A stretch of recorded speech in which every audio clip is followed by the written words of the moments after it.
ხელოვნური ინტელექტი ხელს უწყობს მნიშვნელოვან პროგრესს და ცვლილებებს, მაგრამ ის ასევე ქმნის პრობლემებს, რომლებიც დაკავშირებულია ეთიკასთან, კონფიდენციალურობასთან და უსაფრთხოებასთან. ამ პრობლემებზე მუშაობა საჭიროა იმისთვის, რომ AI ტექნოლოგიებმა არ დააზიანოს ადამიანის უფლებები და საზოგადოების ინტერესები. AI-ის ეთიკური გამოყენება ნიშნავს, რომ ის იყოს სასარგებლო, სამართლიანი და ყველასთვის გასაგები. მისმა გამოყენებამ უნდა მოიტანოს სარგებელი და არ უნდა გააუარესოს ადამიანების მდგომარეობა. გარდა ამისა, ხელოვნური ინტელექტის სისტემები უნდა მუშაობდნენ მიუკერძოებლად. თუკი საზოგადოებაში რაიმე სტერეოტიპი არსებობს, ხელოვნური ინტელექტის პასუხები და გადაწყვეტილებები უნდა იყოს ამ სტერეოტიპებისგან თავისუფალი. ეს კი დამოკიდებულია იმაზე, თუ რამდენად ობიექტური და სამართლიანია მონაცემები, რომელთაც AI ამუშავებს და აანალიზებს.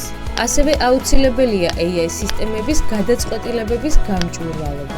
ალბათ გსმენიათ შავ ყუთზე. ზოგჯერ AI ალგორითმები მუშაობენ მსგავსი პრინციპით. ანუ ისე, რომ ჩვენ არ ვიცით, როგორ მიიღეს ესე თუ ის გადაწყვეტილება. ეს კი შეიძლება პრობლემად იქცეს. ხელოვნური ინტელექტს თავისი ფუნქციის შესასრულებლად ხშირად სჭირდება პირადი ინფორმაცია. აქ ხვდებით კონფიდენციალურობის პრობლემას.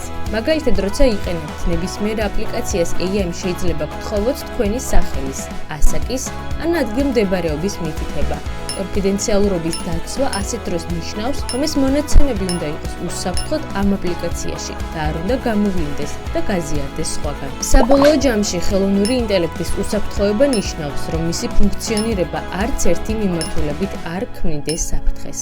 AI სისტემებმა უნდა იცოდნენ, როგორ დაიცვან ჩვენი პირადი ინფორმაცია გაჟონვისგან და როგორ არ დააზიანონ ჩვენი უფლებები. ასევე უსაფრთხოების ნაწილია ისიც, რომ ხელოვნური ინტელექტის შესაძლებლობები არ იქნას გამოყენებული ტყუილის ან დეზინფორმაციის გასავრცელებლად. ვისაუბროთ მიკერძოებულობისგან დაცვაზეც.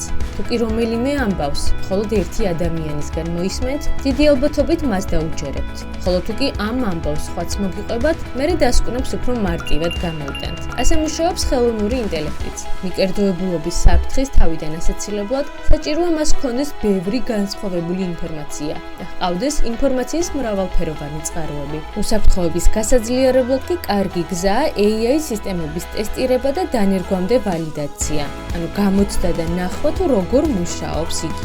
ასევე ზოგიერთი კრიტიკულად მნიშვნელოვანი აპლიკაციისთვის საგანგებო დაზღვევის მექანიზმებსაც ავითარებენ და უშუალოდ მუშაობისას რეალურ დროში აკვირდებიან, ხომ არ ვლინდება რაიმე ანომალია ან ხარვასი. იმისთვის, რომ გაიზარდოს ხელოვნური ინტელექტის მიმართ ნდობა, საჭიროა დაცული იყოს შემდეგი პუნქტები. AI სისტემა უნდა იყოს გასაგები და უნდა ვიცოდეთ, როგორ იღებს ის გადაწყვეტილებებს.